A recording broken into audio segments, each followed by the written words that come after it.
Sunday's just the start of the Big 12 and Power 5 breakdown. Listen to Unrivaled Monday on your drive home. Afternoons 3 to 6 on 97.5, the KSL Sports Zone.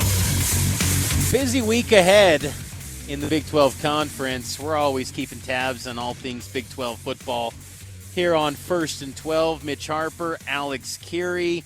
Appreciate all of you always listening to the program. It's been a lot of fun each and every week doing this show with Alex. I think we've been having just a lot of fun. Speaking for myself, I think you feel the same way, though, Alex. We've just enjoyed going kind of neck deep in this league every single week and really covering this thing full throttle, because this is, here in Salt Lake, and this is the league that's going to represent this market going forward. Yep. And there's a lot of passionate fan bases in this league, and these fan bases around the conference are going to have some great matchups to consume this weekend, as Week 9 is a loaded slate. Well, and before we get to that, also forcing our producer Eric to also enjoy himself on weeks like this. We appreciate all the work that he does on a weekly basis. It is a ton of fun. So as you look at it, of course, Mitch, you're making the trip down to Austin. Now, I think you did make the trip down when they won in 2014, 13. What was the year they actually? I can't 14. Remember the actual. So, did you make the trip down there? Were you actually up in the press box working on that one, or was that a little bit prior to your time? I was not. So that was just one I watched on a television set. So I've never been to Austin, so I'm looking forward to this one. It's going to be a lot of fun, but it is going to be a very difficult game for BYU. I don't know what your thoughts are on this one, but with the possibility of Quinn Ewers being out and another backup taking on BYU, and I think Texas feeling the pressure to be like, well, we're home and we had a cruddy week last week. We got to show out. I think BYU might be a victim of that for next week. I think you're right, but I feel like it's just a nice spot to be in where there's just nothing to lose, and I do like that BYU got a little bit of momentum coming from that Texas Tech game where, the defense has playmakers, Eddie Heckard, Tyler Batty, even the new middle linebackers at the max spot, Harrison Taggart, Cialia Serra. How about a Serra? Yeah. How about a Serra coming through on that TFL that he had? I thought, man, that kid, good for him, man, because his number may not have been called all year long if it weren't for injuries. And I really liked to see when I saw it, I was like 54. Is that a Serra busting through on the TFL? It was awesome, man. It was, and he was dealing with the MCL injury in fall camp. Got his first playing time last week against TCU, and he's making the most of his opportunities, and he's giving you flashes of his potential. I mean, he was a 4-star recruit, and he's going to be a good one for B1.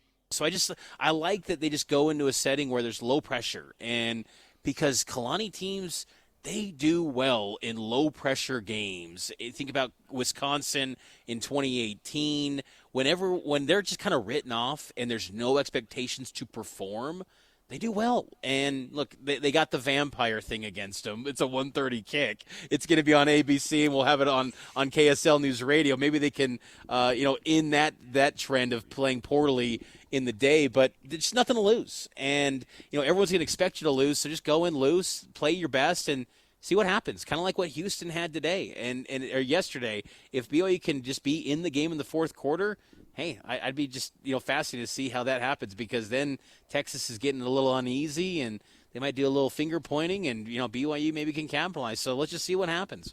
Oklahoma at Kansas. Now, this is a game to me, 10 a.m., Fox. I feel like this is upset potential here. Kansas is good at home. We'll see what happens with Jalen Daniels. Of course, that's always the big storyline with the Jayhawks. But, I predicted in the preseason this was the game that Oklahoma would lose.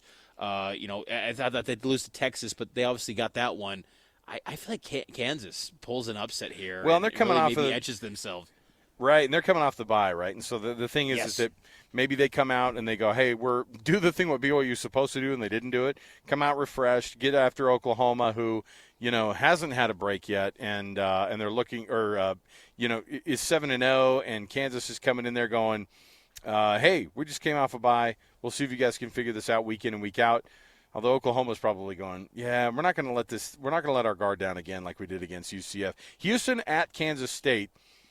This would be about the wildest upset that we've seen in a while, but Houston also, but the Big 12 has provided some stupidity like that this year already. So Who knows? I just can't see them going into Manhattan and getting anything done, the Houston Cougars. Yeah, I don't see that. And then also in that 10 a.m. window, West Virginia at UCF. Got to win that one if you're West Virginia, and UCF still looking for their first Big 12 win. So good storylines in that one, 10 a.m. on FS1. Then in the 1:30 slot, you got BYU at Texas, which late last night, ABC gets the call there for BYU in Texas. It was either ABC or ESPN. It's going to get the network television treatment. And then in that same window, Iowa State goes to Baylor. Baylor's the resident streaming team this year. They're Big 12 now on ESPN+. What do you make of the Cyclones? Do you think they'd come back from a bye and get a win on the banks of the Brazos in Waco? I love the idea that Baylor, I think they figured some things out. Next week we're going to find out that they actually did not. I see Iowa State still rolling like they just, why not? I mean, Baylor, it's not like Baylor's been any good at home. I mean, it's just they were a struggle even there in Waco, but has Blake Shapen figured it out? Is Jeff Grimes going to be airing it out, per his AD's orders? Maybe Cincinnati at Oklahoma State, that's your ESPN2 6 p.m. kick. You know what? Cincinnati beating Oklahoma State, it would be a very Big 12 move, but I see Mike Gundy just trending so far upward for this Cowboy team. And Ollie Gordon at running back, Alan Bowman at quarterback. That is becoming quite the tandem. I mean, Ollie Gordon has rushed for over nearly 600 yards the last 2 weeks. He has been incredible. Crazy. For Oklahoma State. And, you can't expect that sort of workload every week. But, man, he rushed for 280-plus against West Virginia. And Oklahoma State's offense, they've settled in. The offensive line had a completely new run-blocking scheme, their new blocking scheme, and they've settled in. And they've kind of figured out all their personnel, and they're gaining confidence. And Mike Gundy teams just always kind of they start to surge in the back half of seasons, and it's feeling kind of like a classic Mike Gundy team once again, where they're starting to play their best football at the midway point. So it's listen, Texas Tech and TCU, your only two teams with byes next week. Both of them need it. I mean, that means they went the longest stretch without a break. And in terms of regrouping, Joey McGuire, that Texas Tech team. And then Sonny Dykes, who went, 1 week we give up, or 1 week we lose by 40. We win by 33 the week before.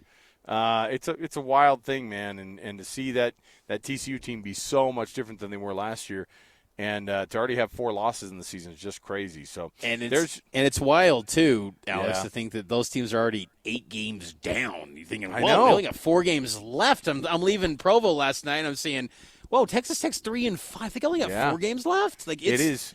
We're time's week ticking. 8 now. Next week is week 9. I mean, that's where we're at right now. That's what crazy our lives have become, because it's going to be November. After next Saturday, we're into those November games for BYU. So, and then, of course, that game next week at Texas, I'm really looking forward to. Hey, have fun down there, by the way. Should be a lot of fun. It's going to be a good time. Again, by the way, BYU was a team that Texas was like, we're never going to schedule these cats. Ding dong, here they are, Tyson, what the hurdle? Tayshawn, that Tayshawn Hill's a good kid, but I never want to see his dang face around here ever again. All right, for Mitch Harper, Alex Kirry, our producer, Eric does such a fantastic job. Eric Cabrera just hitting the buttons and a lot more, obviously, behind the scenes, doing such a good job.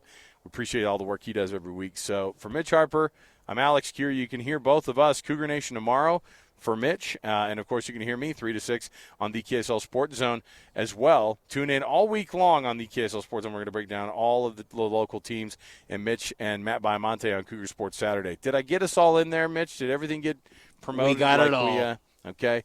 All the contracts have been honored, so there you go. So for all those guys, I'm Alex. We'll see you next week, everybody. Thanks for being with us.